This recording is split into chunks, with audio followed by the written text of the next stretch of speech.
really don't know what to do. Come here. Go sit down. Go sit down, all three of you. I know what happened. Somebody pushing a domino is not righteous. Oh yeah, that's my seat. Scoot over. Okay, there's a reason that failed. And the reason is because you're not good enough. Now, I don't know which one of you it is. We were chosen by random. We should have done background checks. I'm kidding, relax. Just right there like tense, like, oh dude, it's me. Yeah. I can point to the line. and her, and him. Everybody take a finger like this and go, and me. Yeah. See guys, it's this huge misconception if for a moment we think that if we just do the right stuff, then somehow we're going to get all the blessings. That if we just go to church enough, or if we just do good enough, or if we just serve enough, or if we are just nice enough, that's what we call trying to get to heaven by good works. Some call it a works-based righteousness or salvation. Now the danger in this moment is that somebody's sitting out there going, oh, wait a minute, I thought that was how you get to heaven. Because you do all these good things. You mean I don't have to do good things? Yay, this is the Winterfest I've been waiting for. No. But we don't earn our passage to heaven by going to church enough, by reading our Bible enough. We can't pay for our salvation. Can you guys say that with me? We can't pay for our salvation. Will you say that with them? We can't pay for our salvation. Because as long as we think we can, we're going to keep pushing those down dominoes, and we're going to keep missing the blessing button. And Satan keeps whispering in our ear, oh, just follow the law, just do all the laws. And yet Paul says, no, guys, it's not about the law. It's not about what we do. It's not about our righteousness. In fact, there's a verse. There's a verse in which Paul says, I want to do that which is good, that which is right. I really keep trying to. But when I try to do what's right, evil is right there with me. And even though I set my heart on doing what's right, he says in Romans chapter 7, I fail every time.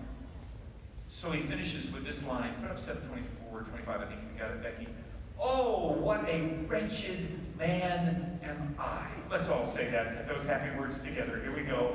Oh, what a wretched man am I. And you can't have salvation through Jesus Christ unless you are willing to give up the notion that you're wonderful. I know. Your teachers tell you that, and maybe your friends tell you that, and your mommy tells you, you're just marvelous, you're a miracle, you're just so sparkly, I mean, you're just wonderful. And your dad tells you, oh, then I tell you what, you're gonna look in the mirror and say it, I am awesome, right?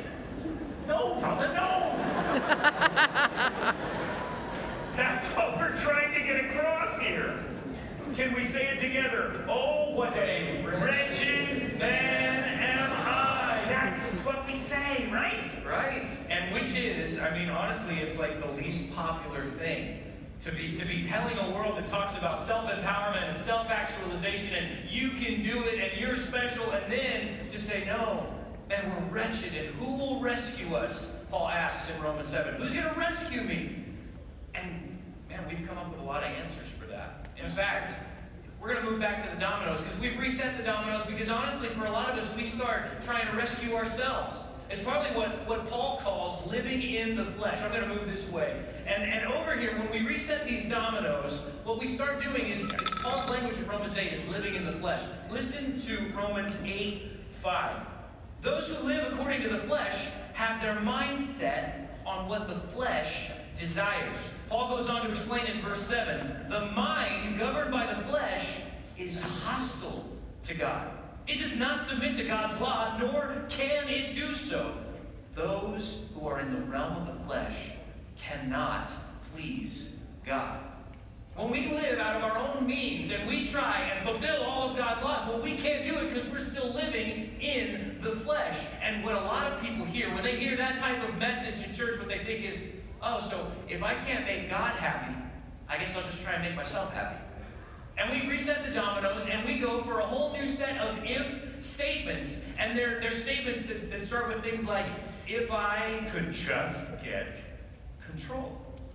I'm just confessing now. That was mine growing up. In fact, I still struggle with it from time to time. Do I have any fellow control freaks in the Winterfest audience? Would you? Yes. Yes, okay. And Summergren, what's a control freak? It's a person who likes power, who likes to be in charge. Or Poe, as we have here. Or Poe. Oh, Dalton stole the R. R. Dalton, will you give us back the... Or pal. So hold up with your finger there. Awesome. Okay, good. Power. Now, I don't know what your version of power is, but I can remember the first day it hit me. You see, my mom and dad were fairly strict. My dad was a minister, and so, we had all these very, rules in our house. And I'd go to other people's houses, and I found out that they got to stay up really late and watch TV. We didn't get to do that. I thought that on Sunday, sometimes they would go to the lake. We did not get to do that. One student, I said, we were talking about milk, and he said, oh man, I love milk. And I said, oh, I can't stand milk. He said, chocolate milk, man, that's what I drink. I said, you drink chocolate milk? He said, yeah. I said, well, we get it every once in a while. He said, oh, my mom keeps it in the fridge all the time for me. No way. And I began to dream of the day when I would have my own house. When I was a little older, we went over to a buddy's house. His older brother had just gotten his first apartment. And when I opened his fridge, and he had a gallon of chocolate milk in his fridge, I looked at him and I thought, does your mother know? And I said, is that yours? He said, oh yeah, man, I love chocolate milk. I said, I do too. He said, you want some? Yeah. He said, pour yourself a big glass. Oh, dude, I grabbed that big old thing. He had a 32-ounce gulp cup, and I got it off the shelf, and glug, glug, glug, glug, glug, glug, glug. And while I was doing it, I thought, one day I will have an apartment, and I will fill it with chocolate milk. Because if only I had everybody say power. If only I had control, then I could hit the happy button, the blessing button. Here, let's put this up. Power is number one, help me. But for a lot of people, power isn't it. In fact, instead, the other if statement that they'll start to try and knock over and think, oh, this is what I'm going to pursue, is if I had that thing. Like Christmas season, we just ended. I don't know what you got for Christmas, what was your best Christmas gift, but for me, growing up, Christmas was a time where I was focused on possessions. Come on out here, Dalton. Because we think, oh man, if I could get that thing, then I'd really be fulfilled. For me, growing up, it was like I wanted a pair of Air Jordans when I was playing rec league basketball at the YMCA. And man, I thought if I could have those shoes, that would be incredible. I'd feel cool, I'd play amazing. Didn't quite work out for a guy who's 5'9", but still, I was just thinking, man, if I could have that, and that does not really change. The older I got, the more it was about, what kind of, whether it was an Xbox or a PlayStation, or then it was like, man, I want the latest phone. And then as an adult, the things just get bigger. And I just keep thinking about those things. And I see people in my generation and older who keep thinking about those things. I went on a trip recently, and on this trip I was hosted by a really successful businessman. Went to his house, and I was going to speak at a church that was in town, and he was hosting. He knew I had to run some errands, but I hadn't rented a car, and he said, hey, you know what? I'm going to loan you my fun car. We walk out to the garage, he opens the garage door, and in his garage is a brand new, shiny Maserati. I'm like, oh, yeah. And he hands me the keys, and I'm thinking, what world am I living in right now? I came to preach, and I just got handed keys to a Maserati. And, you know, it wasn't that glamorous in that I was going to Walmart in a Maserati. But still, to get in that car and start driving and think, oh, man, someday. Like to have this kind of car, to have this thing, to have that level of status, because this is what I have, and this is what people will think of me, because they see what I own. Man, possessions is what people begin to pursue, and they think, if I had that thing. Let's label this. So, some people want power, some people want possessions. And I imagine some of you out there saying, I'll take dominoes 1 and 2 in a heartbeat, but when I tell you what my other domino is, you're going to want that one too. I want to be liked. I want to have those friends. I want to be the person that gets called when people are going to the movies to say, hey, come go with us. I want to be, yeah, oh, right, from Wicked. I want to be popular. Okay, so here we are with this word. And this word is so big in our culture. Maybe even bigger than the power and the possessions, because if you're on TV, if you're the one that people spot in the airport, I got on a plane the other day, and I sat down with my wife, and I said, did you see who was standing in line with us? We were standing out there in line. Kenny G, the player, the oboe player, saxophone player, the reed instrument player. Anyway, Kenny G. How many here have ever had your parents during Christmas time put on the Kenny G Christmas album, this really cheesy album that my wife and I have played for years? We love his music. And we're standing here, and he was right there. I mean, I had to walk over. I walked up and I said, excuse me, and he turned around. I said, I just want to thank you for coming to our house for Christmas for the last 25 years. He went, oh, yeah, thank you. And I went back and I sat down by my wife, and I said, I just talked to Kenny G. Wow. Okay, the rest of the story you need to understand is 110% true, and Catherine will tell you this because it's unbelievable. I was sitting in my seat in the airplane.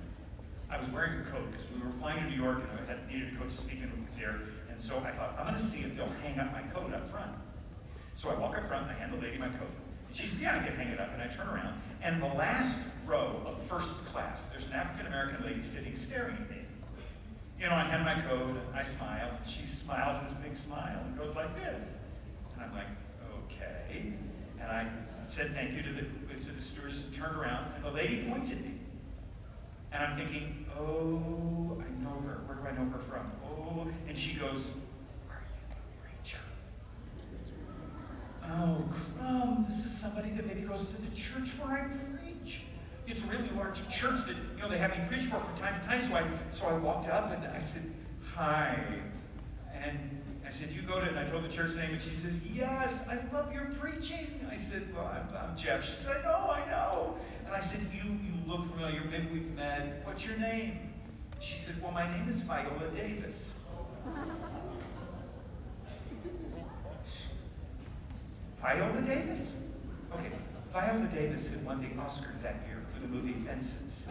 Viola Davis is an absolute movie star. If you see the woman in a movie, she is absolutely amazing. But in Fences, she cried a lot, and she didn't have any snot on her nose here in first class, and so I was like, oh, and then it all of a sudden clicked. I'm shaking hands with a movie star. And I said, well, it's so great to meet you, Miss Davis. She said, yeah, and I really enjoy your preaching, thank you. And I'm like, yeah. So I went back to my seat and I sat down, and I said, Catherine, you are not going to believe what I just did. Not that I met Viola Davis, but that, oh yeah. Oh yeah. Right there. There we go. Right there I was.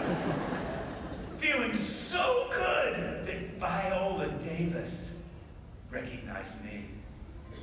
When we were getting ready to get off the plane, I got my coat, and I was like, yeah. Viola Davis, of course, is way ahead of us, and she starts walking through the airport, and people start going, look. People start, Miss Davis. And I walked out, and nobody said nothing. Because I'm really not. Lean over to the person next to you and say, you're not either. Yeah. But we think if only, let's see if we can put this up, if only we could become popular. So this is another big domino. Well, that's not the only if statement. For others, it's not just about being able to have control or being able to get enough things or even being known and liked and loved. It's really looking at everything and going, man, if I had that life. For me, looking at social media, there's so many great things about staying connected with friends and family, and at the same time, there's something that I've experienced, I'm guessing you have too, which the internet phenomenon of what's called FOMO. Anybody know what FOMO is? Fear of missing out. And every single time you see something posted, every time you see somebody who's doing something that seems cooler than you, more interesting, it seems like, oh my goodness, if I had that life, I have some of those friends, I'm guessing you have some of those friends too.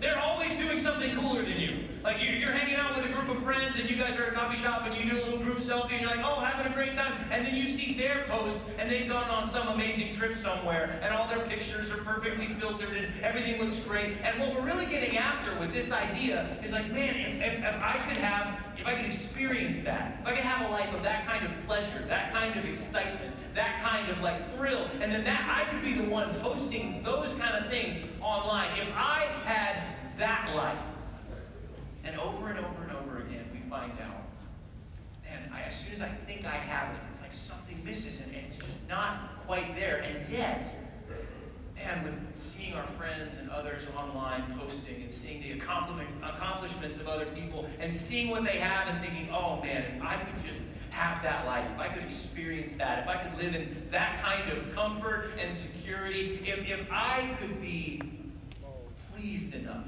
with my life, man, I would finally have made it. And the problem is, over and over and over again, we keep putting up new if statements. You can mark this one. Because over and over again, we have these other if statements that we chase again and again and again, and we think finally, but no. This time, we're going to put the blessing button where it belongs, right here. Okay, just a second. Can you look at this? Stand right over there and look. It will hit it, right? I want to set right where it did.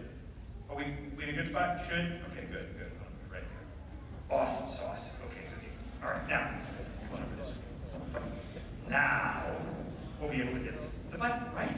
Yeah. Because if we've got, let's see, power, say them with me. If we've got power and possessions and popularity and pleasure, then we know if we had all those things, we'd be happy. Okay. All right, don't touch it, but get your hands up here one more time. Here we go. All right, can you guys, this time we're going to hit it. Give him a drum roll on your laps. Here we go. Okay, are we ready, Dominoes? Okay, here we go. On your count of 3, here we go. 1, 2, 3. Go! Wait a minute!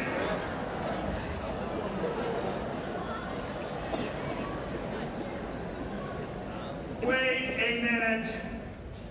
That's not fair. Who moved the button? The button moved. Well, this is the problem with this plan. See, there's plenty of people who've laid out this plan, and maybe no one more than King Solomon. In part of the lineage that we were talking about, there's a king named David, then he had a king named Solomon, and Solomon tried everything. He went after all these things, and yet in the book of Ecclesiastes, he basically said, man, this is all a chasing after the wind. As much as we try and move the blessing button and think, this is where it's going to hit, this is where I'll finally be fulfilled with enough of these things, or enough of the control, or enough of what I have, it just doesn't work out the way we want. You know why? Because there's one thing that's the same with all of these ifs. Is the next word after if is I. Yeah. If I could get power, if I could, get the possessions or the popularity, if I could get the pleasure. And if there's any moment in this lesson that we want you guys to just open up your brains and let God pour something in, this is it. Because any statement about you being saved, right with God, that goes like this: if I just remember that epic fail. And that's what Paul says in Romans 8, beginning in verse 1. Therefore, there is now no condemnation for those who are in Christ Jesus. Because through Christ Jesus, the law of the Spirit who gives life has set you free from the law of sin and death. For what the law was powerless to do because it was weakened by the flesh, God did by sending his own Son in the likeness of sinful flesh to be a sin offering. And so he condemned sin in the flesh, in order that the righteous requirement of the law might be fully met in us, who do not live according to the flesh, but according to the Spirit.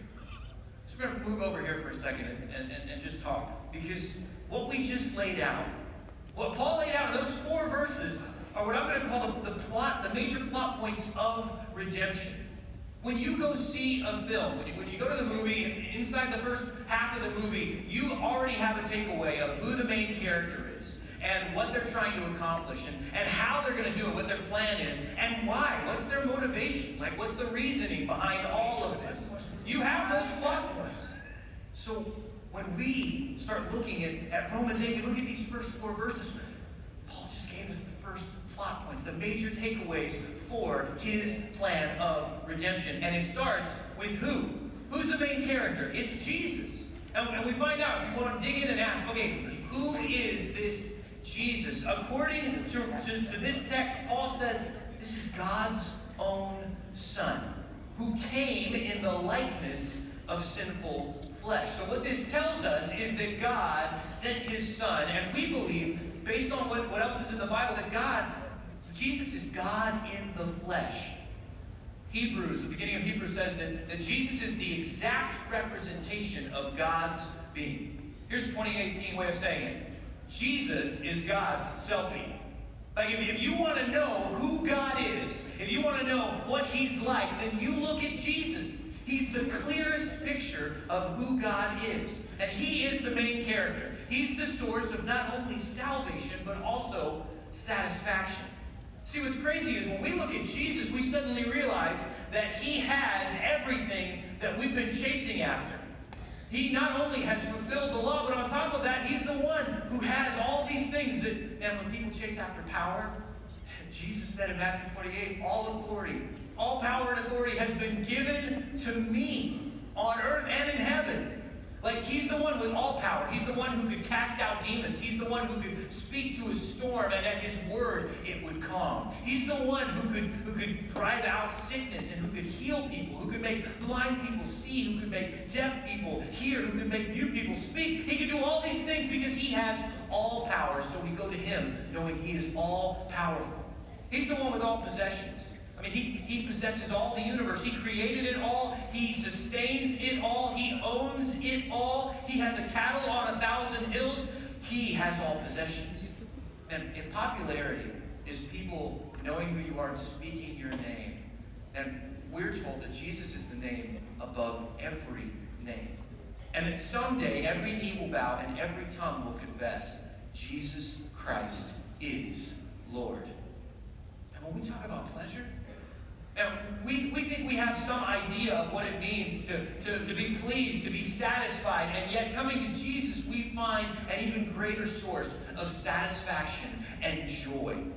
And that he is really the one in whom we most delight. He's the one who's going to give us the best kind of life because finally we'll know him. So what is it that Romans 1-4 says that Jesus was trying to accomplish? What is it that this hero is doing? The what is to set us free. Because as we just established, we're not the ones who can do it. We absolutely have no ability or power to get ourselves out of what we deserve, which is condemnation. And so Jesus was the one who was sent in the likeness of human flesh. We'll talk about this more later this weekend.